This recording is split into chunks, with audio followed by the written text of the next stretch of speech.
All right, Shalom. All praises to Yahweh, Ba'ashem, Yahushai, Ba'ashem, Kakadash, double honors to the elders and the apostles of the great millstone, whom will teach well, who taught us his truth. This is your brother Yashamai from the Jam Master Atlantic Camp, and today's video is going to be going into kind of like a back to the basics on who is the devil. All right, and before we get into it, I'll just give the answer. The devil is twofold. Because there is the devil on the spiritual side. Okay, as we are going to get into those scriptures, there is a devil, which is a tempter, which is sent by the Most High. He is a spiritual entity, and he is a tool used by the Most High under the rule and orders of Yahweh Bahashem, Yahweh Shai. All right, and then the second fold is the devil is also in the flesh form. Now, who is the devil in the flesh form? Well, the devil in the flesh form is Esau Edom, the self-proclaimed white man, okay?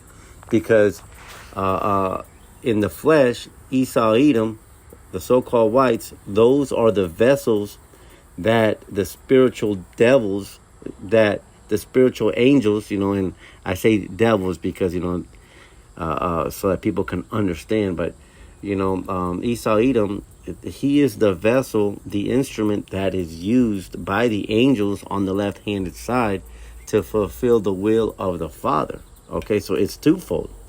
All right, and this isn't what we are saying, but this is what the scriptures show us. And Lord's will, we get into that, and we bring some edification. Okay, so first let's start off with, what does Christianity say? Let's start off with the lies that we've been told. Okay, so I did a quick search on Google. It says, in religious and cultural context, the devil is often understood as a personification of evil, a powerful spiritual entity that opposes God and tempts humans towards sin. So, they have a little bit of truth, but then it's lies, because again, he is a spiritual entity, but he does not oppose the Most High. And again, we're going to get some scriptures that prove this. All right, and it says, and tempts human towards sin. He does. Okay, let's go ahead and continue on. It says, he is known by various names, saying Lucifer. He's portrayed as a tempter, a deceiver, an accuser. The devil is a prominent figure who can be seen as either a fallen angel or a jinni who rebelled against God. Again, that's off. And then let's go down here to fallen angel. The devil is frequently depicted as a fallen angel who was cast out of heaven for rebelling against God. And so, these are the lies that Christianity tells us, man. And, really, these are lies that help to benefit Esau Edom. Because, Christianity, what do they tell you? Oh, forgive him, forgive Esau, because it's probably just the devil putting those ideas, or, it's just the devil who's causing these floods. It's the devil who caused that plane to crash. It's the devil who is poisoning the food. Like Christianity, this lie of the devil being against Satan, being against the Most High, it's a scapegoat. It's a scapegoat for Esau Edom to shift the blame for the things that he's doing, and to shift it on, the Most High, and for them to escape responsibility and for them to hide themselves. Okay, so let's go ahead and get into the scriptures. I got a couple of them pulled up. This is Ecclesiasticus 33, and we're gonna start with 13 and 15. It says, as the clay is in the potter's hand to fashion it at his pleasure, so man is in the hand of him that made him to render to them as liketh him best. So very simple. The Most High is the potter. He creates, right? And the Most High creates things to his liking. Let's continue. Let's see how the Most High thinks while he's creating. Verse 14. Good is set against evil, and life against death. So is the godly against the sinner, and the sinner against the godly. So the Most High, when he's creating, he's making a balance. Okay? Good against evil, life against death, godly against the sinner. Just like every Hollywood film, there's always a good guy and there's always a bad guy. That's how the Most High works, man. Verse 15. So look upon all the works of the Most High, and there are two and two, one against another. And it's the reason that I bring this out is because the Most High created these spirits that are on the left-hand side to do his will. He creates day, he creates night. He creates summer, he creates winter. He creates spring, he creates fall. So follow that same formula and you will see that he created good angels and he created angels to bring judgment. I'm not going to call them bad angels because they are not bad angels. They are good angels that are fulfilling the judgment of Yahweh Bahasham, Yahweh Shai. And then just to further drive that point home, Proverbs 11, verse 1, a false balance is abomination to the Most High, but a just weight is his delight. Okay? So, the Most High is not just love, love, love, man. Scripture tells us that there's a balance, man. The Most High has a balance, Ecclesiastes goes into that too. There's a time to reap. There's a time to sow. There's a time to cry. There's a time to be happy. All right? Let's get Isaiah 45 and verse 7. Okay? Because this is, this video is going to be dealing with the spiritual part of the devil, all right, which are the angels. So Isaiah 45 and 7 says, I form the light and create darkness. I make peace and create evil. I, the Most High, Yahweh Bahasham Yahweh Shai, do all these things. So very simple. These spirits that go forth and do tempt, they tempt, but they tempt to bring judgment according to the Most High's will. Okay, judgment happens here on the earth, man. Let's get that real quick. Let's get Ecclesiastes 3 and 16. It says, and moreover, I saw under the sun the place of judgment that wickedness was there, and the place of righteousness that iniquity was there. So these angels that are being sent down here to the earth, because the earth is underneath the sun, right? And this is where that judgment happens, So when you hear about shootings, when you hear about casualty events, that's judgment being carried out. And that's judgment being carried out by who? By the Most High, Yahweh Hashem, Yahweh Shai himself. He created those things, man. And, for those people that are, that's Old Testament, we believe in the New Testament. Well, our forefathers understood this also. I'm not sure why this isn't. It says, so this is Colossians 1 and 16. It says, for by him were all things created that are in heaven and that are in earth, visible and invisible, whether they be thrones or dominions or principalities or powers. All things were created by him and for him, man. So again, you can't escape it, whether it's in the Old Testament, whether it's in the New Testament. The Most High has created everything for his own purpose, man. All right?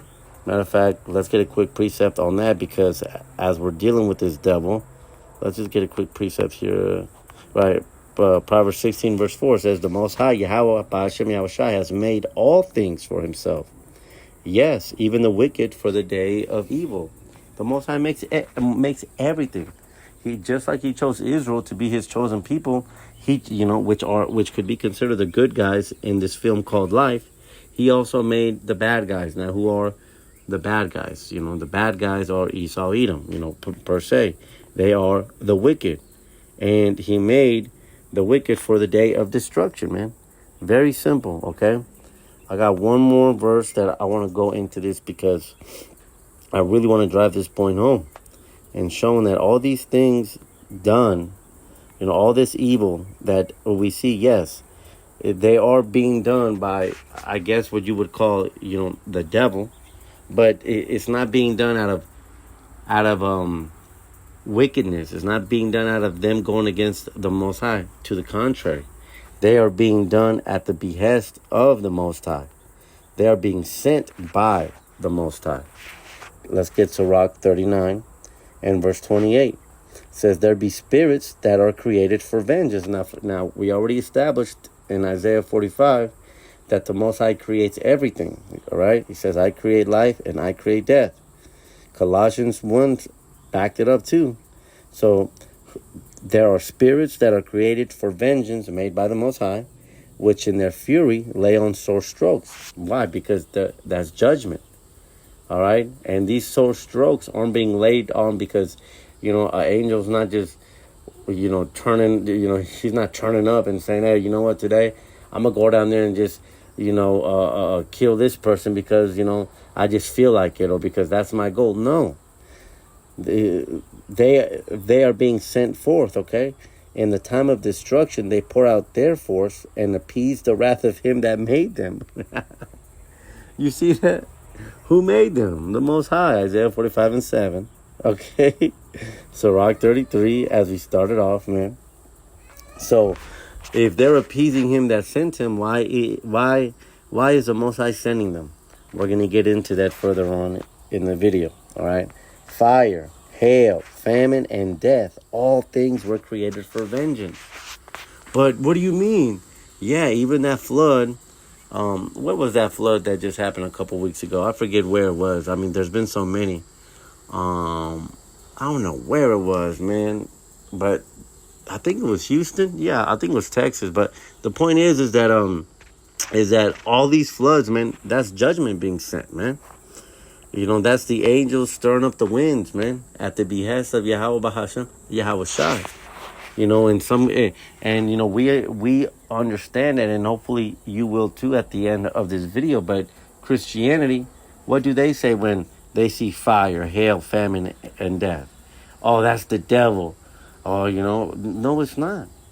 These are things being done by Yahweh Bahashem, Yahweh Shai. They're not doing things at their own behest, man. Okay, let's get Amos 3 and 6, man. Shall a trumpet be blown in the city and the people not be afraid? Shall there be evil in the city and the Most High Yahweh Hashem Yahweh Shai has not done it? The Most High is the one that's doing it. And how is he doing it? He's doing it by his angels. His angels on the left-hand side, okay? So now let's get some examples in the scriptures of everything that we've just shown. Let's get examples of them being shown, all right? And let's see, let's get 1 Kings, and we'll get 22. All right, and then, we'll just get about 4 verses here. It says, so what's going on in 1 Kings here, just for the context? I'm not going to get too into it, but the king of Israel and the king of Judah are trying to go, or trying to see if they will, if they should go to war before their enemies, right? And the king of Israel has 400 prophets, and they prophesied to him, and they said, yes, you're going to go, and you're going to be good. Let's go and go to war. But that's not what the Most High had to say. So, all right, because, we know that all the kings all of the northern kingdom kings were going off. They were worshiping idols, right? There was not one righteous king in the northern kingdom. Okay, and so that's why they were the first ones that got taken into the captivity by the Assyrians. Okay, so what's going on here is the Most High is against this king. All right, and of course, go and read this this chapter, but let's just stick to the point here. All right, let's get 1 Kings 22 and 18. It says, and the king of Israel said unto Jehoshaphat, did I not tell thee that he would prophesy no good concerning me? Why? Because, well, let's just go up. He said, let's just start at verse 16. And the king, all right, now this is the king talking to the prophet Micaiah, okay? Verse 16. Well, 15 says, so he came to the king, and the king said unto Micaiah, shall we go against Ramoth Gilead to battle, or shall we forbear? And he answered him, go and prosper, for the Lord shall deliver it into the for Yahweh Shai shall deliver it into the hand of the king. Now he said this sarcastically. All right, let's get that 1 Kings 22, just to prove the point here. All right, 1 Kings 22. And then we'll go down to, what did I say, 15? Okay. Micaiah replied sarcastically, yes, go up and be victorious, for the Most High, Yahweh Hashem Yahushai, will give the king victory. Okay, let's continue on. And the king said unto him, how many times shall I adjure thee that thou tell me nothing but that which is true in the name of the Most High, Yahweh Hashem Yahushai? So the king knew that he was being sarcastic and said, hey, man, just, tell me what the Most High is saying.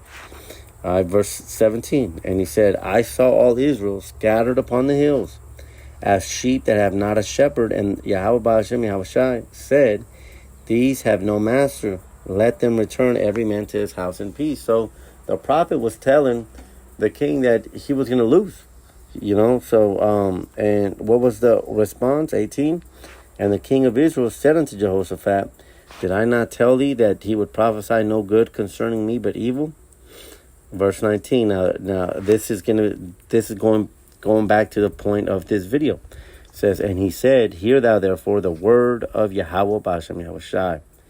All right. He says, I saw Yahweh sitting on his throne, and all the host of heaven standing by him on his right hand and on his left hand. Okay. So now let's stop. Let's get the blue letter, and let's go into that, because 1 Kings 22, and where we, okay, right here, and here the four sitting on his throne. Okay, so let's get this word here, okay, because he says that he saw the Most High, and he saw the host sitting on his left and on his right hand side. Now, what is that word host? That word is tazabah. Okay, tazabah, and what does that mean? It means an army, a host of angels, so an organized army of angels, okay, for war, for warfare, for service, to go out to war, as we brought up in those precepts. These are angels, and what does the scripture say too? It said, sitting on his throne, all the hosts of heaven, all the armies of heaven standing by him on his right hand and on his left hand. Okay, so let's go ahead and do a search. Or I did this search. It's is there symbol, left hand, right hand, left hand, right here. Left hand and right hand is the left hand and right hand. Let me see. That's no, we got right here. In various, this isn't what came up originally, but it says in various spiritual and cultural contexts, the left and the right hands hold distinct symbolic meanings. Generally, the right hand is associated with strength, power, authority, blessing, and divine favor, while the left hand is often linked to secondary roles, reception, and sometimes even judgment or misfortune. Okay, so the right hand are angels that go forth, to send good reports unto the people. And then there's the angels on the left hand side, which are the ones that bring judgment. And a good analogy for this is, just like there are several different branches of the armed forces. There's the army for the ground, there's the navy for the water, and then there's the air force for the skies. Okay, they are different tools of, they are different parts of the army, but they serve one master. And that's the same thing here. The Most High has angels on the left hand for judgment, and on the right hand to send forth the blessings. Okay, so this is very important here. It says, I saw the Most High sitting on his throne, and the host of heaven standing by him on his right and on his left. Okay, so now I'm going to pose a question here. If that very first search that we brought up, we saw that it said that Christianity says that these are spirits that are rebelling against the will of the Most High. If they were rebelling against the will of the Most High, why would they be in heaven? Okay? Matter of fact, let's pause real quick. Well, no, you don't even have to jump from here. Let's pause real quick and let's get let's get Job 1. Let's just do that, okay? Whew. Let's get, all right. Now, Job 1 and verse 6. Okay, let's go ahead and get that. So now there was a day when the sons of God came to present themselves before the Most High, Yahweh B'Shem Yahushai. And Satan came also among them. Okay, so Satan is an angel on the left-hand side. If the spirits are, if the devil is against, the Most High, why would he also be here in 1 Kings 22 and 19 around the throne of the Most High? Didn't he get kicked out? Or what? Does he have is it a revolving door where you could rebel against the Most High and then come in and then go out? Because then how would you explain Christianity telling people that they're going to burn in hell forever? Can they just leave and go to heaven just like Satan? These are some questions that Christianity can't provide any answers to. Verse 7. And the Most High, Yahweh Shem Yahushai, said unto Satan, Whence comest thou? Then Satan answered the Most High, Yahweh Shem Yahushai, and said, From going to and fro in the earth, and from walking up and down in it. Okay, so again, I just want to get that precept just to continue to prove this point that the angels are on the left-hand side and on the right-hand side. They are not wicked. They are doing their duty. Just like you don't consider, if you're a American, America just did the bombing in Iran where they bombed their nuclear sites. Do you think America considers those pilots enemies? No. Why? Because they consider them heroes. Why? Because they were doing their job for their country, and that's the same thing with these angels. When judgment gets passed, let's be serious. Nobody likes judgment, and so Christianity has us perceive judgment as the devil, but no, it's not. They are fulfilling the will of the Most High. Okay, and that's why they have access to the throne. How is it that Christianity is going to tell you that if you sin, you burn in hell forever, but Satan, the one that made you sin, has access to the throne, but you don't? Come on. It doesn't make sense, but let's continue on. Verse 20 says, And the Most High, Yahweh B'Hashem, Yahweh Shai, said, Who shall persuade Ahab that he may go up and fall at Ramoth Gilead? And one said on this manner, and another said on that manner. Now let's stop real quick, and let's get that in the NLT, just to make it 100% clear, because what's the Most High? What's the Most High asking right here? It says, And Yahweh Shem Yahushai said, Who can entice Ahab to go into battle against Ramoth Gilead so he can be killed? There were many suggestions. So here again, man, Isaiah 45, the Most High creates evil. And what's the Most High doing here? He's plotting somebody's murder. He's plotting who to send so that this king, his own people, by the way, because, even though the northern kingdom was going off, they were still Israelites. All right. Which is very heavy, because if the Most High is passing judgment on his own people, how will he not pass judgment on the nations that touched his own sons? All right. But I don't want to stray. The point here is this, very clear. The Most High wants to kill. Why? Because he wants to execute judgment for the wickedness of this king, man.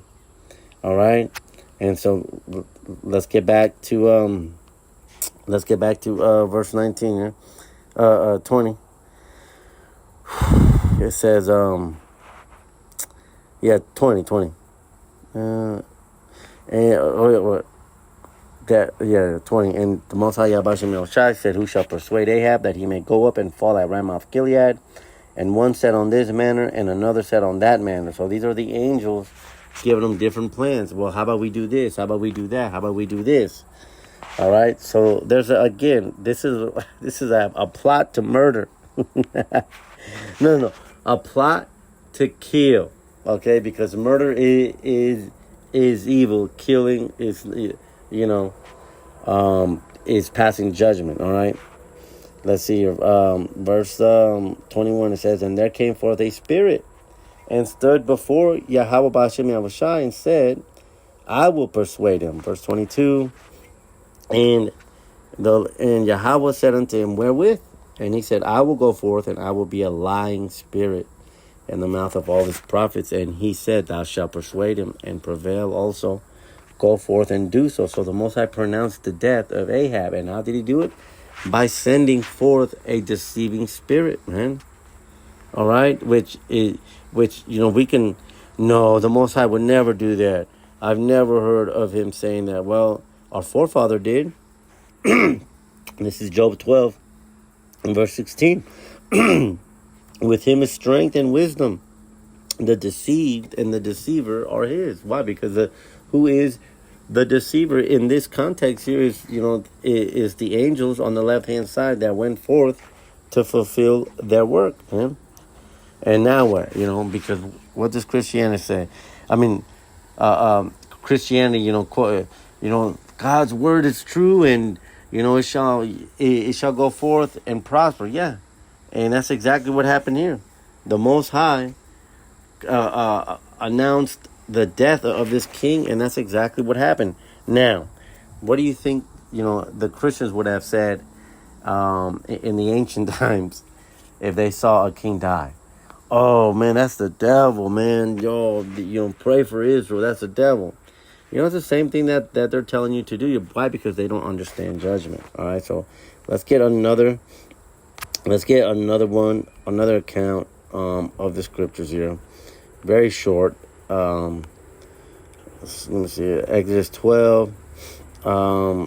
Let's get 29 and 30. Very, very short. And it came to pass that at midnight, the Most High, Yahweh Hashem Yahushai, smote all the firstborn in the land of Egypt, from the firstborn of Pharaoh that sat on the throne unto the firstborn of the captive that was in the dungeon, and all the firstborn of cattle. Now this is a story that everyone knows about.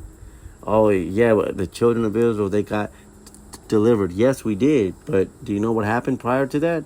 The Most High sent an angel to kill. All right. Why? Because the Most High creates life and he creates darkness. Now, there's one thing that I want to point out here, and that's that who got smote? He smote the Egyptians. 29. From the firstborn of Pharaoh that sat on his throne. So all of the rich and the nobles, all of them got judgment. And then who else? And the captive that was in the dungeon. All right, from the top unto the bottom, all got judgment. Even the cattle got judgment, man. And that's exactly what's going to happen here. This spiritual Egypt is going to get that same judgment, man. Whoever's not calling on Yahweh Hashem, Yahushua, is going to get that same judgment, man. So now, with this understanding, I've shown the scriptures that the Most High creates everything, that spirits are sent for vengeance, as we just saw. And there's many more accounts, man. Ezekiel 9 goes into it, man. When the Most High sent his angel to help the children of Israel against war. In the book of Maccabees, when the Most High sent apparition to scare, those wicked, the wicked, man. So there's plenty more, man, that show that the devil, what Christians call the devil, is actually a spiritual angel fulfilling the work of the Most High. And so with having this understanding, with having this 100% truth, this gives you peace on this side, because you can understand that when an accident happens, or when a mass casualty happens, or somebody dies, it's not some rebellious spirit. Having this 100% truth, having this understanding, when we see judgment happen or death happen, it can either be judgment, or somebody could just be, getting called to go back into the spirit world, man. So I guess the next question is, okay, well, what about the kids? How do you explain kids dying? Because they're innocent. Well, another part of this truth goes into understanding reincarnation, man. Because when we see things happening, without this understanding, it would be, I guess you can, it would be understandable for somebody to question why a kid could die, because we don't understand it. But when you have the 100% truth, when you go into the scriptures, it gives you peace. It at least gives you answers. That's something that Christianity can't give. Okay, so this is Exodus 34, 7. It says, 6 and 7 says, and the Most High Yahweh Bashem Yahushai passed by before him and proclaimed, Yahweh, Yahweh, the God, merciful and gracious, long-suffering and abundant in goodness and truth, keeping mercy for thousands, forgiving iniquity and transgression and sin, and that will by no means clear the guilty, visiting the iniquity of the fathers upon the children and upon the children's children unto the third and to the fourth generation. So this was, this was a warning to the Israelites that anything that they would do in their lifetime, that they would be judged for it in their second generation and in their third generation, even to the fourth generation. Because again, part of this truth is understanding that when you die, you go up into the spirit world for a couple generations, and then you come down, and then you pay out your judgment, as we read in Ecclesiastes 3 and 15. That's why I brought that up. Judgment happens under the sun. You play out your role. And so when we see these, kids dying, they are dying because they are paying for judgment for something that they may have done in their past lives, man. And, which should really kind of be what pushes you forward to try to live the best that you can here on this side, man. All right, let's get some script. So that was in reference to the Israelites. Let's get judgment in reference to the wicked, and we'll get into Isaiah 14 on the next video. Let's get here right here. 21, straight to the point. Prepare slaughter for his children, for the iniquity of their fathers, that they do not rise, nor possess the land, nor fill the face of the world with cities. Now, who's this judgment going to? Let's go ahead and get that in the NLT too. Isaiah 14 and 20. Let's get that. It says, you will not be given a proper burial, for you have destroyed your nation and slaughtered your people. The descendants of such an evil person will never again receive honor. 21. Kill this man's children. Let them die because of their father's sins. They must not rise and conquer the earth, filling the world with their cities, man. So this is the judgment. Judgment gets sent. So, I'm bringing these up, to give the answer that Christianity can't give. Why do people get killed by a drunk driver? Why is there mass casualty events? Why are there, flooding and, fires? Why? Because all these are being sent by the Most High, because he creates life and he creates death. And they're being sent as forms of judgment for things that have been done in the previous lives. There is none that are innocent. Matter of fact, we'll close on that precept. Who has perished being innocent? Perished being innocent. Let's get that. Okay, Job 4. Let's get that. Whew.